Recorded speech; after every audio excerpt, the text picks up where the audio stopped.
Bien, bonjour à tous, c'est Thierry. Allez, je voulais faire une petite vidéo rapide pour vous montrer un petit peu deux petites choses qui sont passées hier sur le FOAT, hein. Donc, pour ceux qui ne connaissent pas le FOAT, donc c'est des obligations à 10 ans français. C'est un actif vraiment que j'ai découvert grâce à Jean-Marc en début de rentrée, là, à la rentrée, le mois dernier. Et depuis, je suis dessus, et parce que franchement, il est vraiment très très propre. Les imbalances marchent bien, en tout cas la façon de travailler qu'on a nous avec les outils qu'on utilise, vraiment il marche très bien, c'est un super actif. Voilà, donc je vous le recommande, hein, vraiment, il fait partie de l'Orex. Donc si vous avez déjà l'Orex avec le Darex ou le Bund, par exemple, le Stox, eh bien vous aurez aussi donc le FOAT. Euh, voilà, donc je voulais vous montrer deux petites choses qui sont passées hier qui peuvent être intéressantes aujourd'hui, hein, si jamais on retourne dans ces zones-là. Vous voyez on a deux beaux creux de volume ici, un en haut, un en bas. Donc suite, évidemment, à deux grandes descentes plutôt rapides, okay, une et deux ici. Okay. C'était plutôt pas mal. Ce qu'il faut s'attendre, je vais marquer la zone, je vais l'entourer, on va la mettre en rectangle. On va mettre ces deux zones en rectangle. Bon, ce ne sera pas des SP, mais bon, c'est pas très grave. Au moins, comme ça, on va la mettre à partir ouais, d'ici, en gros, en dessous le pic, là. Alors, on va essayer de la mettre de l'autre côté, voilà. Ok, une. Et on va mettre la deuxième ici, elle est pas mal, là. En gros, et deux. À peu près. D'accord. On va dire au maximum.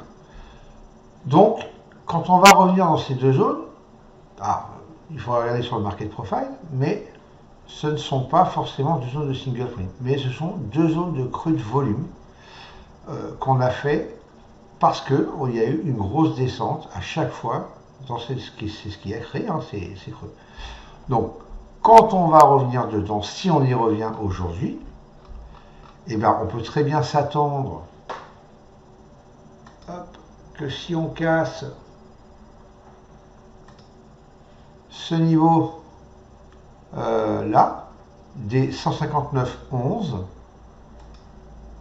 voilà, 169,11, eh bien, on peut éventuellement prévoir qu'on aille faire du volume dans cette zone-là pour justement combler ce creux de volume. Il faut oublier que les creux de volume sont du désordre hein, sur les marchés.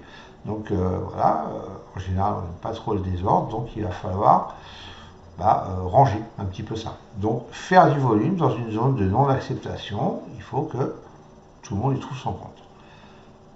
Voilà, donc si on passe ce niveau, on peut aller chercher donc évidemment jusqu'au niveau le plus haut ici les 169,29 avant d'aller chercher la deuxième zone en haut à 169,33 jusqu'à la 169,50.